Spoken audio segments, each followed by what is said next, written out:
Good afternoon, and thank you for attending today's webinar. My name is Jennifer Cooley, and I am the Education and Outreach Manager for the State Historical Museum. During 2021, the State Historical Society is commemorating the 175th anniversary of Iowa's statehood.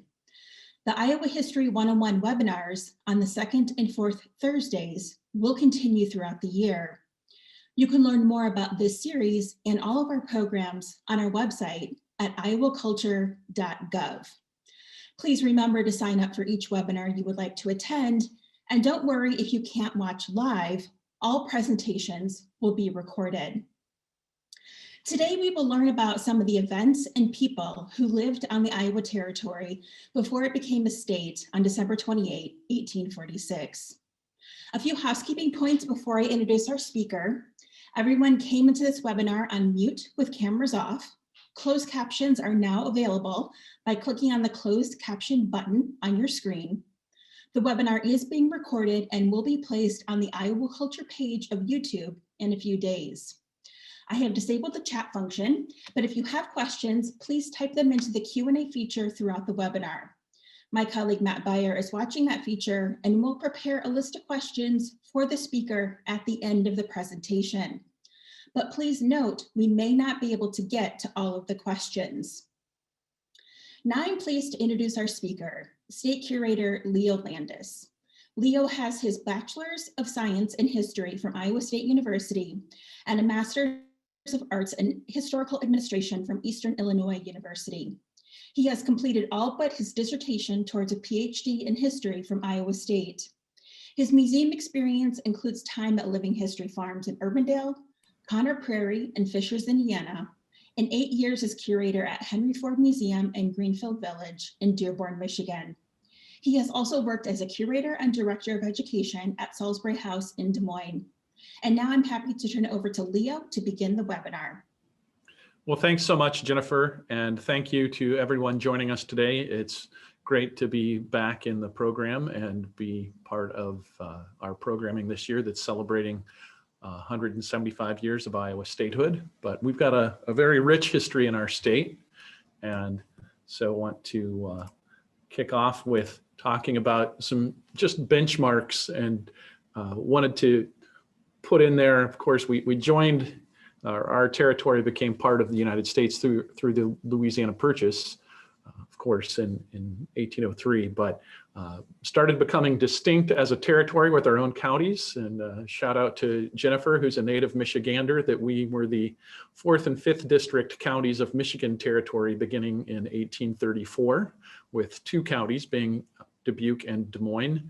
And just want to recognize too, as we jump through, and I'll have another slide here in a second, but you know, many peoples have been living on this land that we call Iowa today for thousands of years, and want to especially acknowledge the Iowa people and the Iowa Nation, who we take our name from the Iowa Nation, and also recognize the Misquaki people who still live in our state and live in this state, and sometimes called the Sac and Fox formally, and that want to recognize the Misquaki, the Iowa, and their elders and past and present who have been living on this land for thousands of years, hundreds or thousands of years in some cases.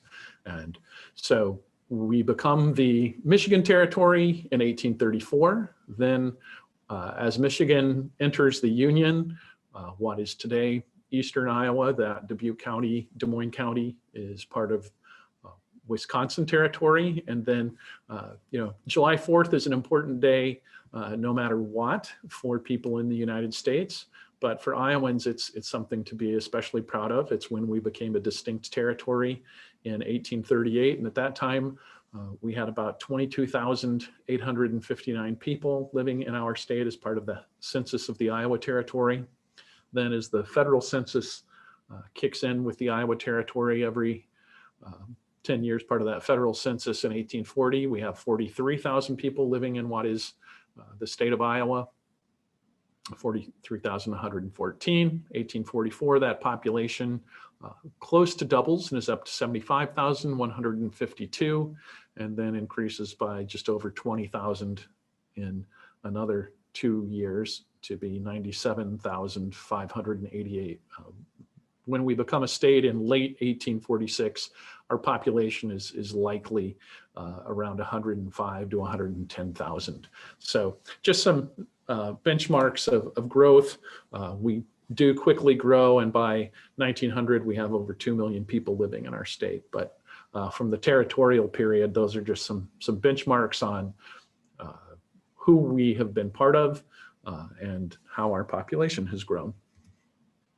And this is a really great map that my colleague Mary Bennett in Iowa City shared with me as we worked on our Iowa People and Places exhibit. And want to give one more just note that we'll talk about some stories that are in our exhibit, a great exhibit that's a long-standing exhibit called You Gotta Know the Territory.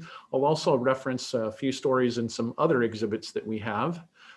Iowa People and Places will open this March, and we use that map for the map that you see here for that display. And then also just some stories that we don't have. So that's why you're here, is to learn some stories that you may not get if you visit the museum, but would encourage you to visit the museum too. We're open Tuesdays through Fridays at this time, hopefully to expand those hours later this year. And so keep in mind, Marquette and Joliet are exploring the Mississippi River Valley in 1673, make contact with what are believed to be a band of the Illini Nation, the Peoria group, on the Des Moines River. But this map then is, less than 15 years after that contact. And if you know the Iowa outline, you see the Mississippi River outlined there. That's the Des Moines or the Des Moines-Gona. And I've got an inset of this to show you. So here's the Mississippi running through. There's the Missouri, and then the Moines-Gona. So, if you kind of jog over from here up the Missouri and over, almost certain that that's the Iowa Nation, as the French were spelling their name. And Renards up here off of Lake Michigan, called Lake Illinois on this map.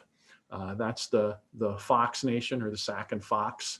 You can see Illinois as a territory and a nation.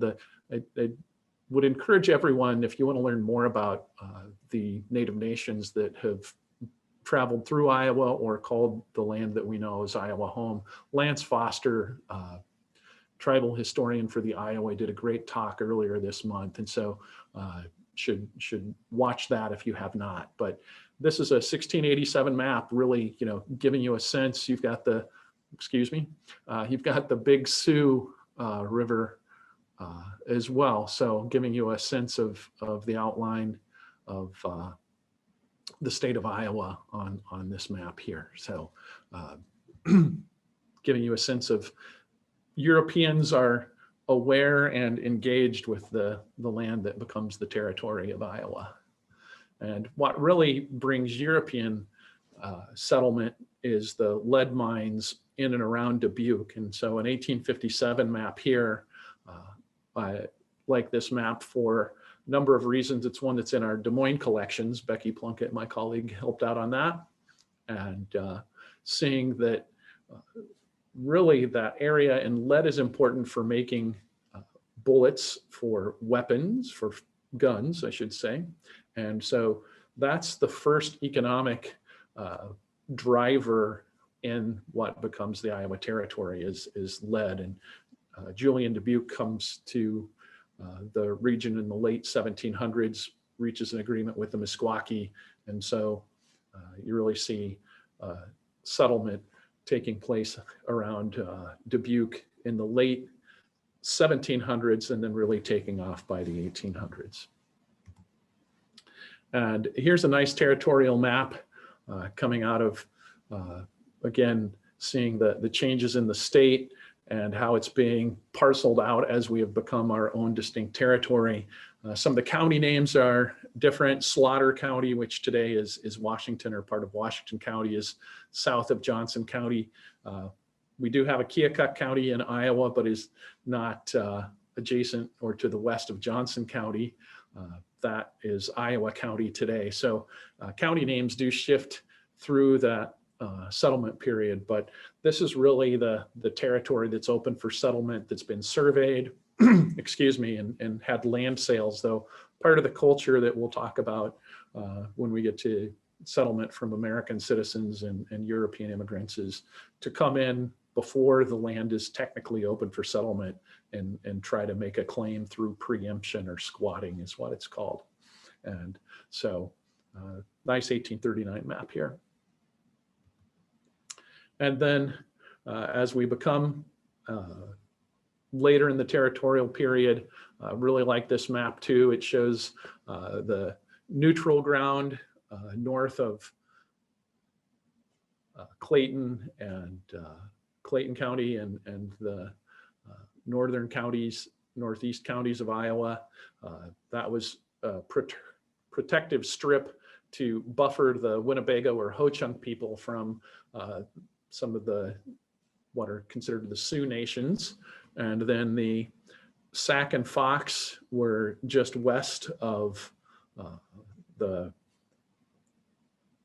territory. And then in the western part of the state are the Potawatomis, and the Iowa had been in part of that southern tier, but were being removed as Lance talked about in his presentation, and we're in what is today, we're being moved toward northeastern Kansas. So again, just seeing some of the changes in the county structure through that early territorial period. And again, technically land had to be surveyed and placed for sale through a government land office to be purchased and open for settlement. Speculators would resell land. There were later in the early statehood period some land grants given to war veterans as well. And primarily from the little bit of research I've done, it looks like most of Iowa was, at least eastern Iowa, was through private land sales. And do want to talk about the Misquaki and Jonathan Buffalo and Mary Youngbear and the people at the Misquaki Cultural Center and Museum have done a great job to share their history. And we've got a great collection both in Iowa City and in Des Moines. And my colleague Mary Bennett's done some really good work with the Misquaki Nation.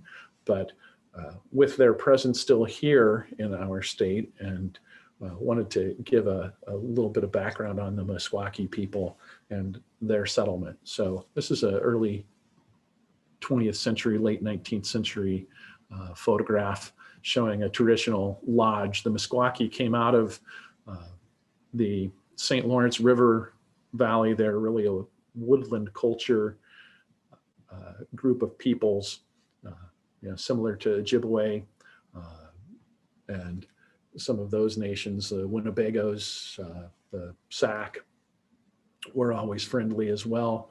And so bark and rush lodges were typical of their home styles. And so a really good example of a traditional smaller lodge for Misquaki. And our You Got to Know the Territory exhibit, if you haven't seen it, is an exceptional exhibit. Does a really good job of talking about the Native nations of Iowa. Credit to past curators, Michael Smith and staff like Jerome Thompson and the staff in the late 80s who did a really fine job of working and trying to work with Misquaki people to share the stories of Native nations of Iowa. So a Misquaki feast bowl and spoon there in the display case in our You Got to Know the Territory exhibit if you come down and visit us. And these are two different sections. There's actually a split down these screens. The image that's in the kind of center left of the drawn figure with the bow and arrow engaged in warfare is actually a segment from a drawing by a Misquaki leader and elder, Wakashashi, that was given, the belief is given to George Davenport, the early settler of Scott County.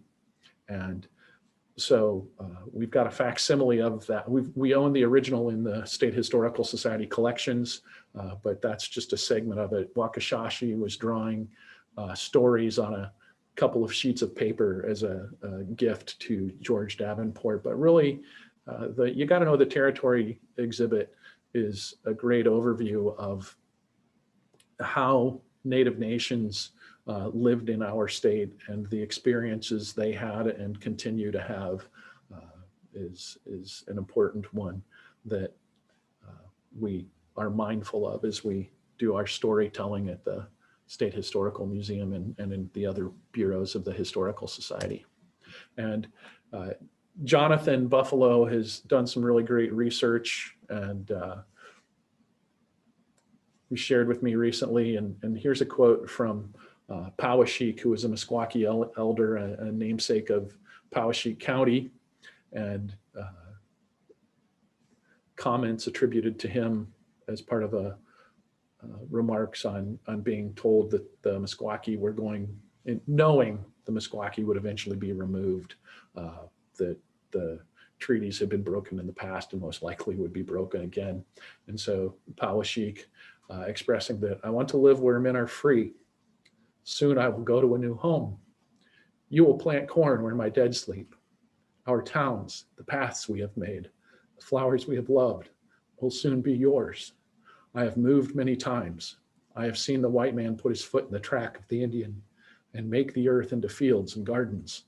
I know I must go far away, and you will be so glad when I am gone.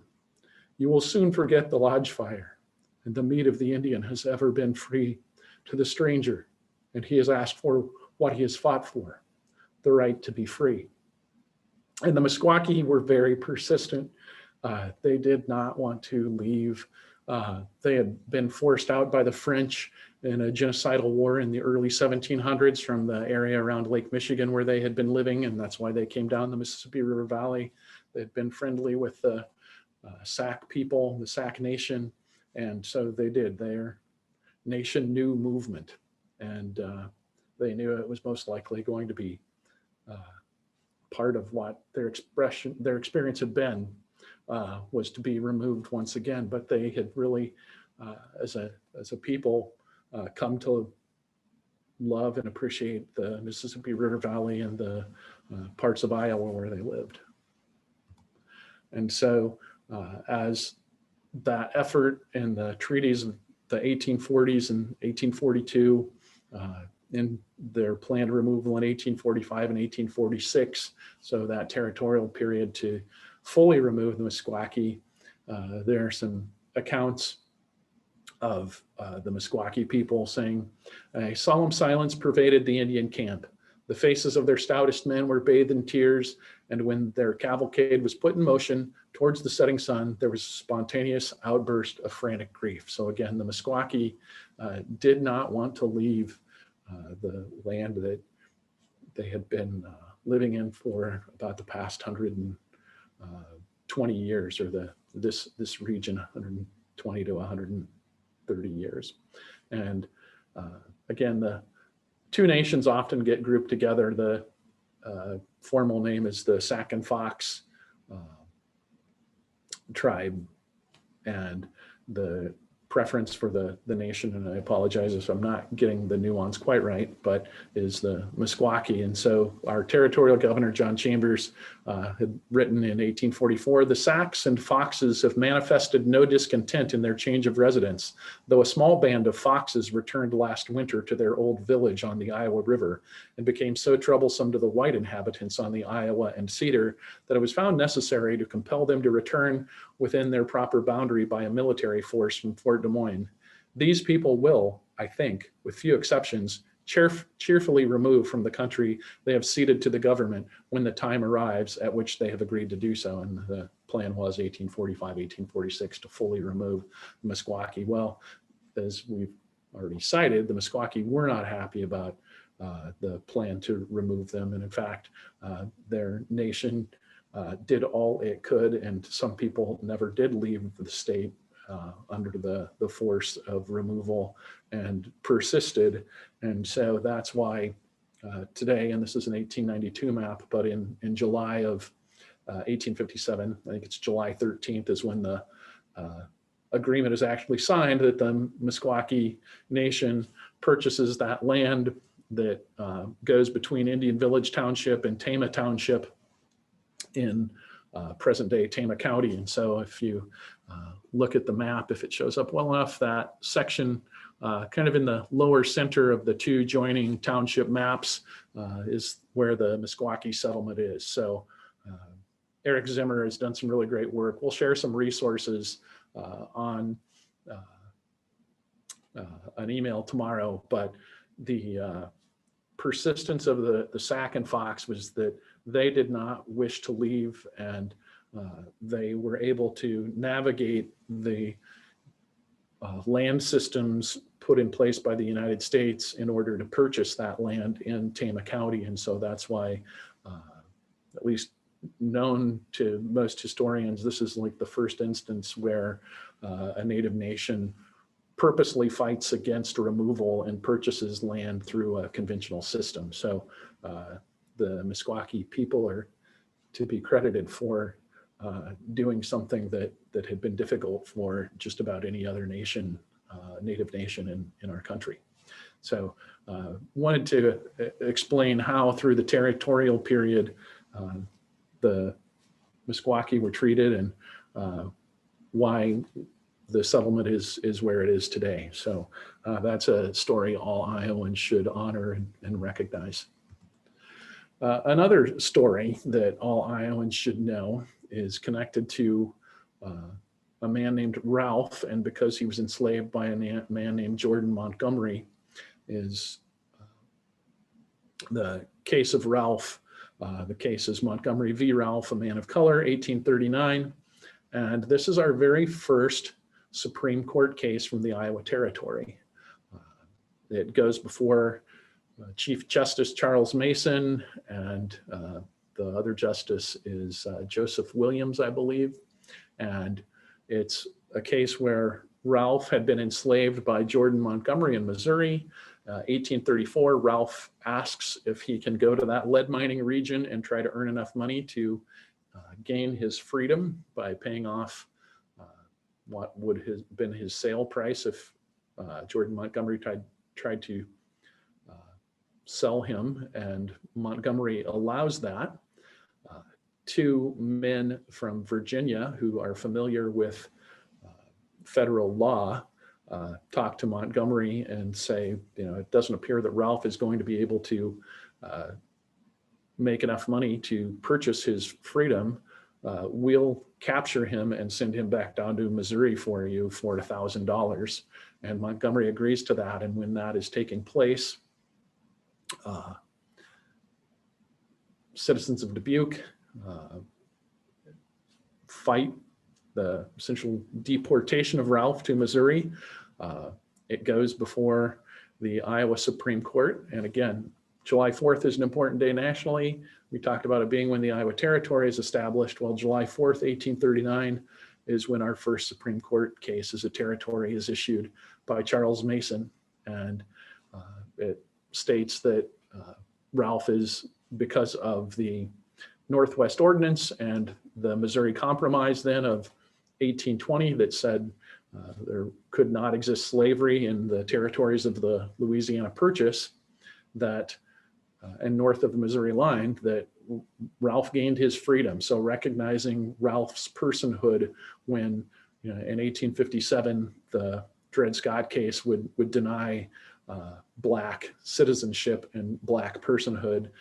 Charles Mason reading the law, and David Rohrer, lawyer from Burlington, who is credited along with the Burlington Hawkeye of giving our state the Hawkeye nickname. So long before the university was established, we were the Hawkeyes. Rohrer is the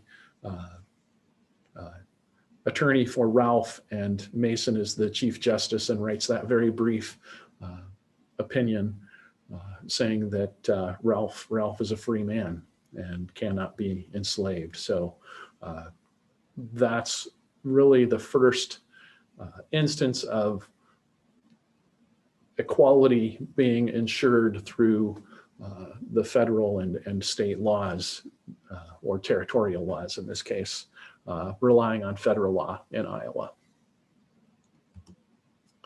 Here's a blow up of the actual ruling by Mason, and it says, and now on this day,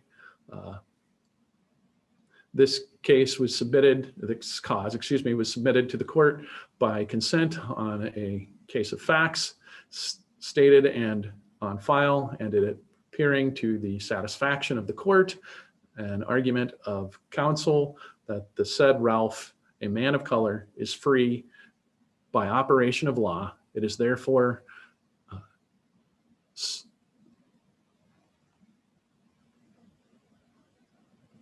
ordered and adjudged that he be discharged from further duress and restraint, and that he go hence without day. And that's without day is a legal term, without any further penalty or delay. He is immediately free. And so other quick point on Charles Mason, I'll show you an image of him on the left. That's from his grandson donated this piece in the the mid 1900s, around 1945 or so, to the State Historical Museum. That's a small locket with Mason in his West Point uniform that he had given to his wife, Josephine, I believe, if I'm right on that. Somebody can correct me, but that's a locket of him. And Mason's other importance is that he actually finished ahead of Robert E. Lee at West Point. If you look at that graduating class, Mason doesn't stay in the military. He becomes a lawyer and spends the rest of most of his life in Iowa. So good Charles Mason story. Another territorial figure that I want to call out in a Dubuque case. Mason actually lived in Burlington, but the case connected to Ralph was in Dubuque, is George Wallace Jones, a less uplifting story, a very early settler. He actually had married a woman from Missouri. He was from Kentucky. He brought enslaved people with him when he settled in Dubuque. Actually lived on the Wisconsin side of the river too for a while, but was one of our first two senators, but was an anti-Lincoln Democrat, and was serving as a U.S. diplomat as Lincoln came into office. And he's one of the Iowans who's imprisoned at the start of the Civil War for supporting the South. He gets a little bit of redemption, but still a figure of importance in Dubuque history and Iowa history is George Wallace Jones there on the right. So a couple of early political figures, both in state history. Wallace is actually instrumental too in working to get the Iowa Territory declared. He had been a delegate to Congress from either Wisconsin or Michigan Territory. So he's active in getting the Iowa Territory established as well, and then becomes one of our first two US senators. But the more positive territorial story is that we, in spite of our racist laws that are trying to prevent Black settlement is occurring in our state. And so in 1842, Alexander Clark comes to Muscatine. He's a barber and is active through territorial period, but also into early statehood. And so in spite of codes that were put in place to prevent Black settlement in our state, so from our territorial and state constitution days, we've had racist policies and sexist too, because we don't allow women to vote. But in spite of that, because of a degree of more freedom in the West, you see men like Alexander Clark coming to the Iowa Territory. And as I said, he comes to Iowa Territory in 1842, eventually marries a woman from Iowa City, and they raise a family in Muscatine through the late 1800s. So that's not to say that life was good for Blacks in our state. And in fact, the only known lynching that I'm aware of is a man named Nathaniel Morgan in the territorial period, just about a year after The Ralph case is a mob lynches a black man in Dubuque in Iowa Territory in 1840. And so want to recognize that our state has had a history of strife as well. But there was a lot of boosterism then taking place that was appealing to people like Alexander Clark, and then other people with European ancestry coming to Iowa. And so here's a Wilmington, Ohio little clipping from their Democrat and Herald, which was actually running in the Chillicothe, Ohio Gazette, and saying a number of persons from 100 to 200 of this city and neighborhood are about forming a colony in a remote part of Iowa Territory. A portion of them left by canal on Friday last. Others will follow in May, others in June, and the remainder in the fall. The whole are leagued together for mutual assistance and defense, and a part are banded for manufacturing purposes, though nothing like a community is contemplated. The settlement is proposed to be made near the center of what will probably be the capital of Iowa, at the head of navigation of the Des Moines River. So somewhere possibly around Ottumwa, there are some rapids. I'm not sure if that's the region they're talking about or just north of Keokuk, because that's part of the territorial boundaries. And we'll include a really good article on our boundaries for the statehood as we send out that email. Could get into the weeds, but I want to talk more about people and promotion in the stories that we tell.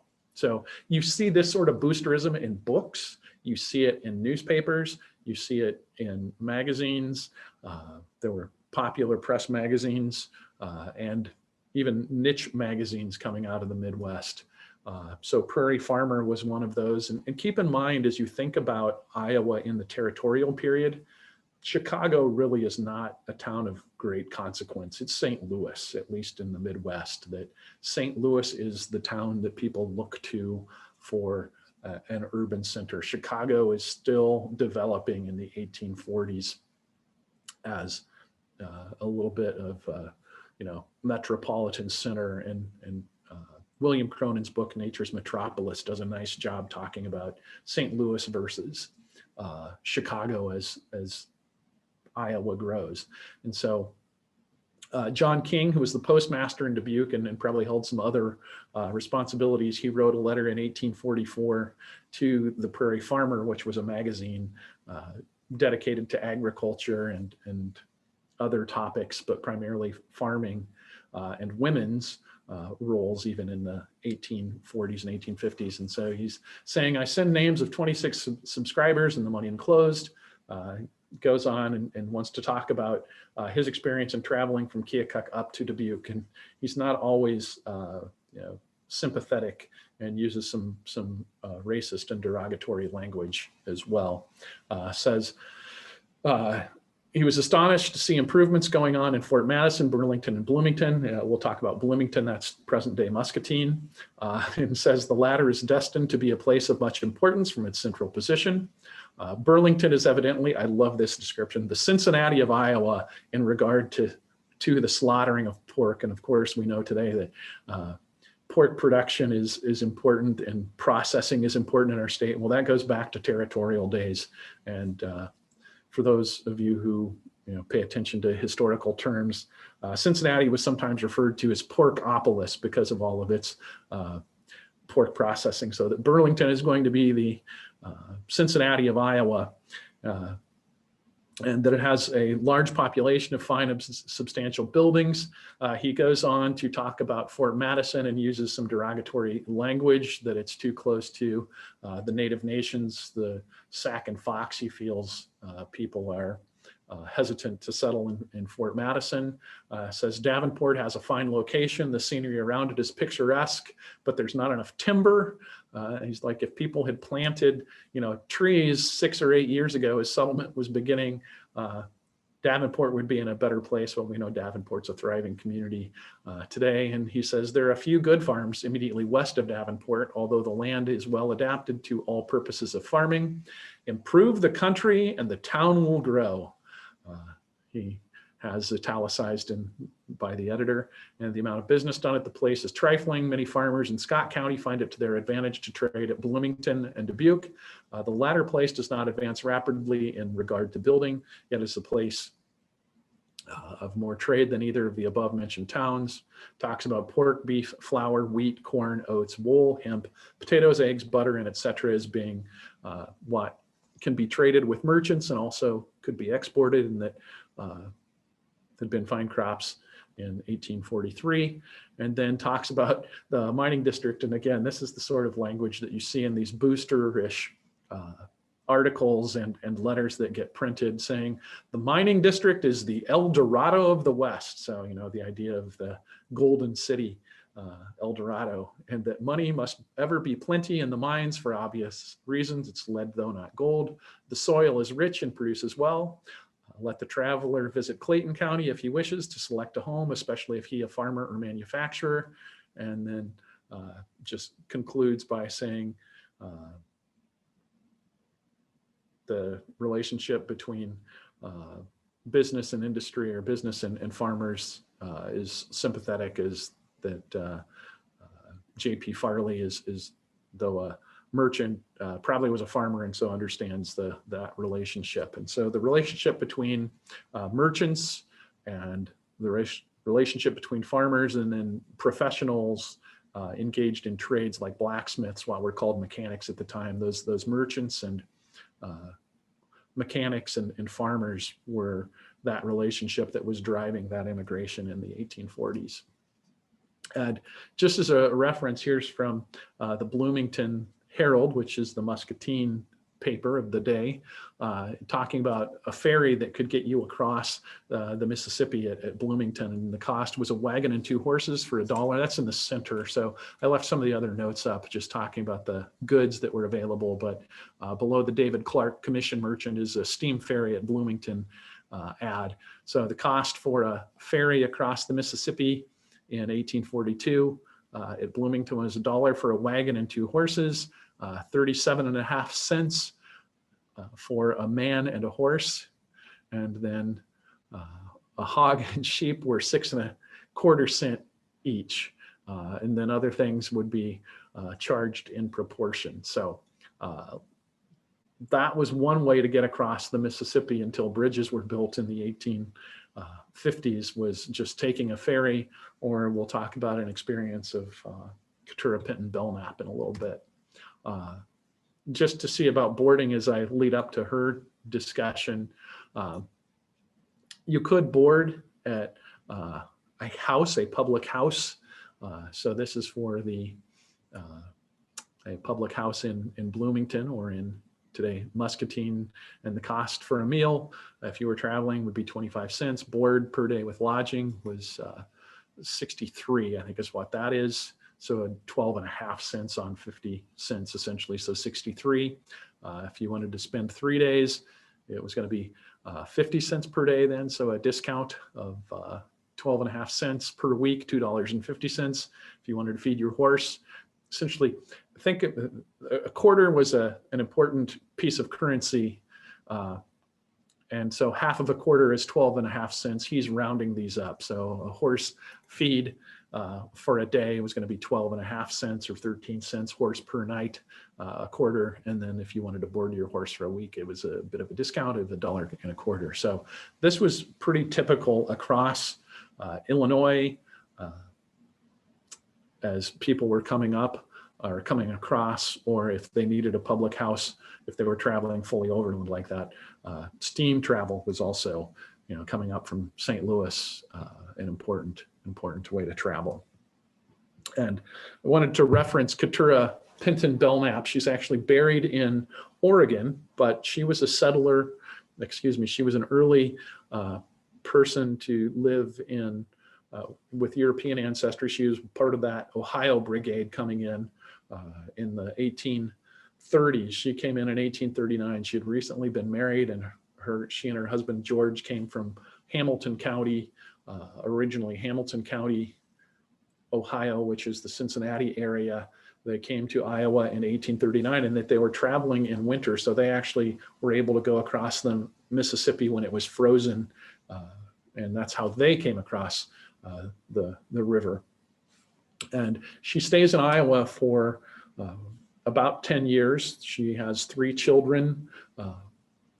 3 of them die while she's living in Iowa, and so has a financially successful experience. And historian Glenda Riley did a bunch of work with Katura, Pinton, Belnap's diary and materials, and so we'll share that as well.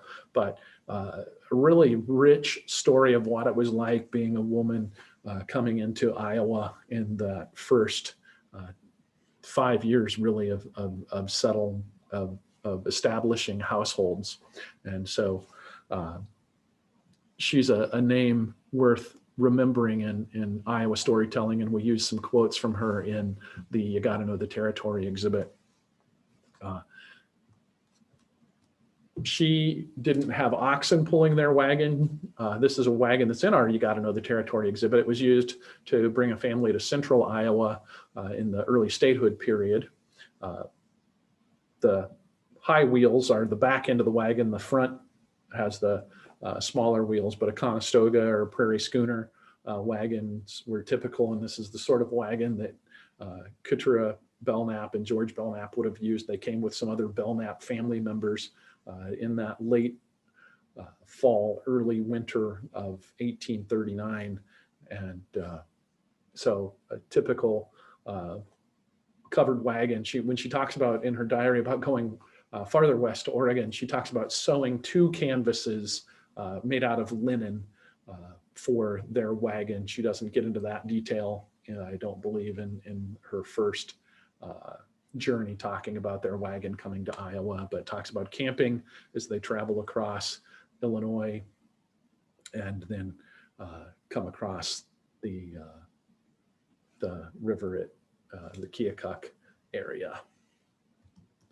And the sort of things that she talks about are what are represented in our You Gotta Know the Territory exhibit.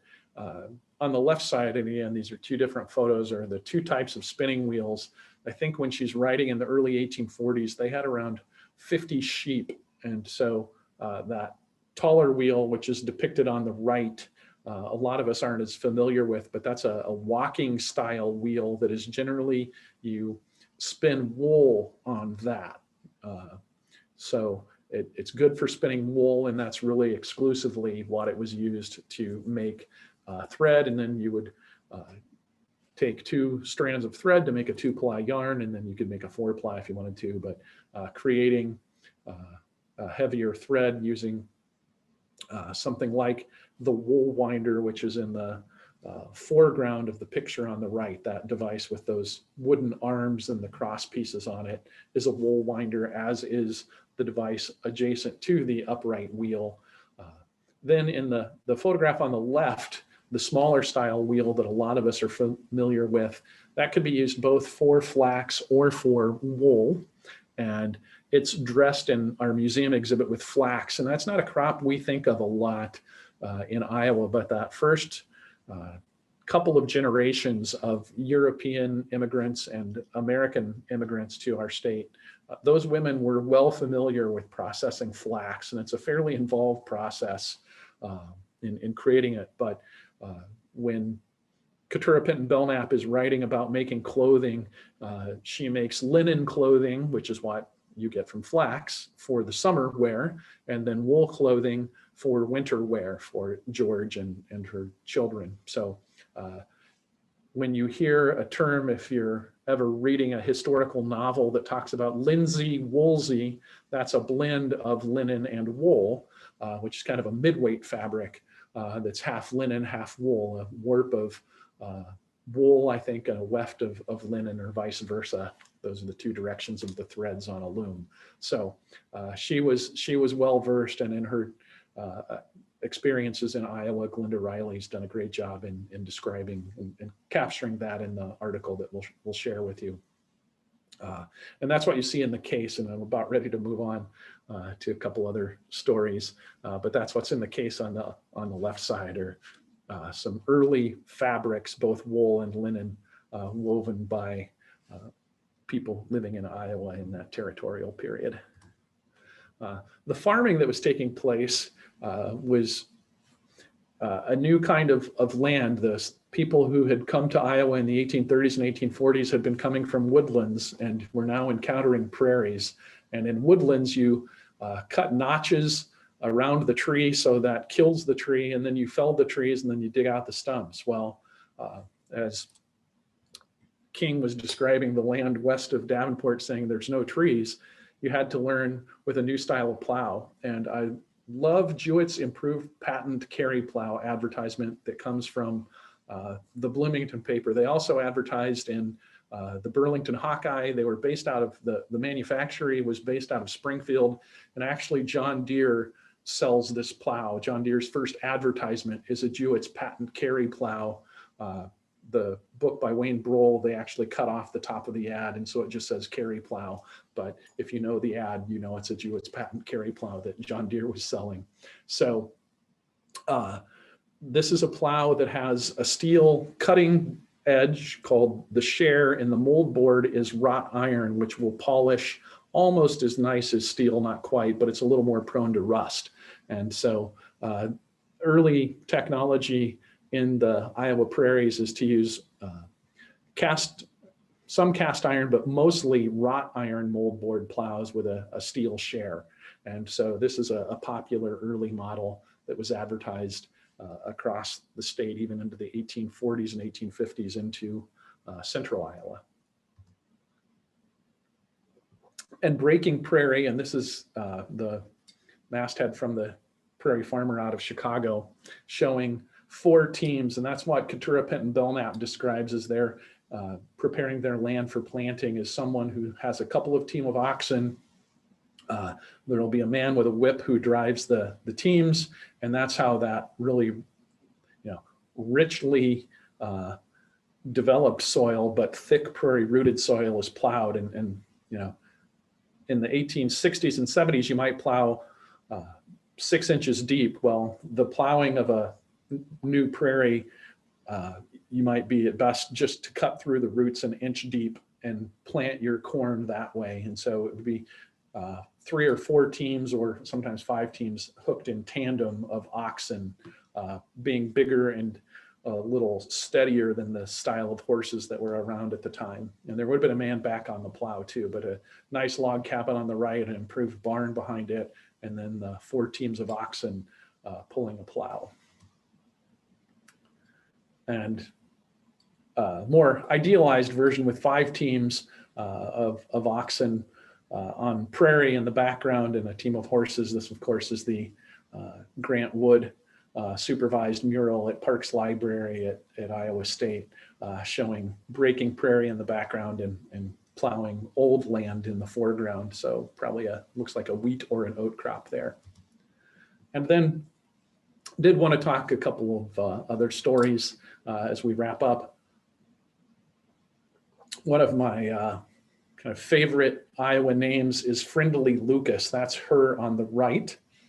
She is the spouse of Robert Lucas, our first territorial governor, who through his period as governor is mostly in Burlington, but they eventually build a home in Iowa City, and that's a state of Iowa historic site, helped out by the Johnson County Historical Society in administering it. And keep an eye on our site's website for when it will be open to the public. We're usually closed through the winter regardless. But this is a family Bible that a Lucas descendant gave to us. Mentions Robert, who is in that center image, our first territorial governor, and he's buried in Iowa City. But in reading about Friendly, and there's a good Friendly Lucas article too that was published a while back in a historical society publication. I think it's a palimpsest that we'll share with you. It sounds like Friendly, while her husband may have been governor, she ran the Lucas household. And so that's the women of this period really did have to have a lot of stamina, deal with a lot of adversity. As I said, Katura, Pinton, Belnap not only loses 3 children while she's living in Iowa, makes a second journey to Oregon in 1848. And that would have been the experience of Friendly Lucas too, that she's moving from place to place. And again, from what we do know, it sounds like Friendly Lucas is the head of the Lucas household.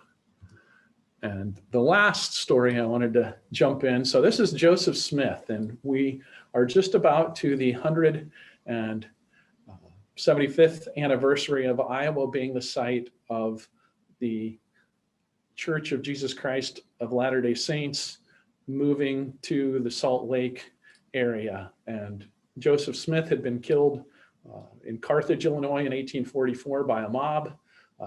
The Church of Jesus Christ of Latter-day Saints had their headquarters in Nauvoo, realized that Illinois was not going to be a friendly place. And so the Office of the State Archaeologist has done some really great work on this. We'll share this website with you too, where I've pulled this map, but that lower red line section is the journey that starts taking place from Nauvoo across to Montrose, and then across southern Iowa toward Canesville, or today, present day, Council Bluffs, and wanted to recognize the role our state has played in the history of the Church of Jesus Christ of Latter-day Saints. We actually have that photograph that I showed of Joseph Smith. It's taken from a portrait that's in the museum collection. Joseph Smith's son, Joseph Smith III, actually goes on to found the reorganized Church of Jesus Christ of Latter-day Saints, or becomes its head, and is living in Decatur County. And that's why Lamoni is a significant place for what is today the Community of Christ, is because Independence had been a Mormon headquarters, Independence, Missouri, then back to Nauvoo. But between Independence and Lamoni, you've got the beginnings of the Church of the reorganized Church of Jesus Christ of Latter-day Saints. And so wanted to recognize those two churches and the role our state plays in a bigger immigration story. And as I said, the Office of State Archaeologist has done a really great set of work. There still are some remnants where you can see through the 70,000 people over the period of time that they immigrate through the 1850s, travel across Iowa, and there are still some ruts that you can identify from those journeys. So today, we know we have 99 counties. This is an 1851 map, so just about 4 years after statehood. It still has Bancroft County north of Kossuth, Buncombe County up there in northwest Iowa is Lyon County, named for Nathaniel Lyon. But our state has so many rich stories that we like to share through our research center in Iowa City and here in Des Moines, and through the state archives. It's been great to talk to you about Iowa history and our territorial history today. And with that, I'll open it up to Matt and say, don't forget about our next talk on February 11th. Thank you, Leo. We have a few minutes to answer some questions at this time. However, before I pose the first question, I want to remind our participants that you can still submit your questions through the Q&A feature. We are in a schedule. As you can see, we are short on time. So please note we may not be able to get to all the questions before the end of the webinar. But let's get started. So many stories from Iowa Territory focus on white men, and you did a great job, Leo, of including women in your talk as well. But how does one go about finding stories about women during the time period? And do you have any favorite stories? Yes. So Glenda Riley, who I think now is emeritus, so retired, isn't that means, from Ball State. She had been at UNI though, working in the 1970s and 1980s. We've got some really good resources that Glenda published. So we'll put those out there for you. There is even a really good like 1920s story. It's not a territorial story, it's early statehood, of a Black woman that we talked about who had been enslaved in Kentucky, had been able to gain her freedom and was in the Keokuk area, and then as an early conductor on the Underground Railroad. So to the State Historical Society of Iowa's credit, I think, and I've long been a fan before I was an employee, I think we have tried to recognize, still can do a better job on some of those stories, whether it be the Misquaki, whether it be women or Blacks and you know, new Iowans in the last 40 years. Those are stories that matter to us. And we'll make sure to share those in our email tomorrow. Thank you, Leo. Now, we did have some questions. I'm combining a few together, but essentially, what had to occur for a territory to become a state? And did size of population have something to do with the transformation from being identified as a territory versus a state? Right. So there was the requirement on a minimum population, and also had to have agreed upon borders. And that was, of course, and we'll share this resource too on Tom Moraine did a nice job. And there's some other materials on talking about how Iowa's borders were established. One of those early territorial maps, showed our state boundaries going up to essentially present day Minnesota, Minneapolis, St. Paul, and then west into the, I think it essentially would be East River of the Dakotas, using the Missouri line when I say East River. So we were going to be a massive state if those boundaries had been accepted. And I think the Congress recognized that at the time, the Congress recognized at the time that that was just too big a state. We're a pretty good sized state as it is right now. So between the population requirements and agreed upon boundaries, those were the two main issues. And then of course, the white men had to vote for statehood because there were benefits in being a territory. When you're a territory, you don't have to pay your own way. The federal government does. That's not to say that there aren't some things, but you get a lot more federal support as a territory. And I don't want to get into the weeds too much on that, but that's part of the issue too. Is Iowa men weren't ready to give up on changing to being a state. And this will be our last question. And Leo, you give good recommendations for research. And someone asked, is there one source of Iowa history, or I assume like a book, publication that you could recommend for a general overview?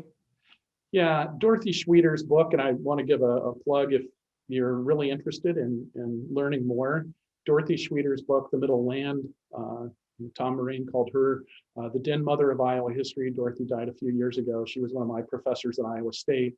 And we're launching a book club for the coming months. And so jump on to iowaculture.gov and look for, I think it's going to be an education. Jennifer may share it tomorrow, but look for the book club and read Dorothy Schweder's Iowa, the Middle Land. Joseph Wall's book is really good. The Bicentennial History is a little shorter and a good solid version. And even Leland Sage's book isn't too bad. And I know Dr. Jeff Bremer is working on a new one too. So looking forward to that. Great shout out, Leo. I think on March 11th, but iowaculture.gov will have information. And with that answer, that's all the time we have for today's webinar. I think, I say this every time, but I think we can all agree it's been a very informative lunch. I learned a lot.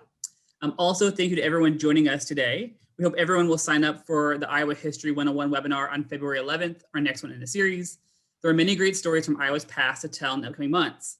Now, for more information and to register for future webinars in this series, check out our website at iowaculture.gov. This webinar and past presentations are available on our website as well. And while you're there, you can look into some of our other fantastic digital programs, such as the Goldie's Kids Club activities for young historians, or watch video recordings of the Iowa Stories series, which is hosted by our Iowa City branch. Thank you all for joining us today and have a great afternoon. We look forward to virtually seeing you all here right again on February 11th. Thanks, everyone.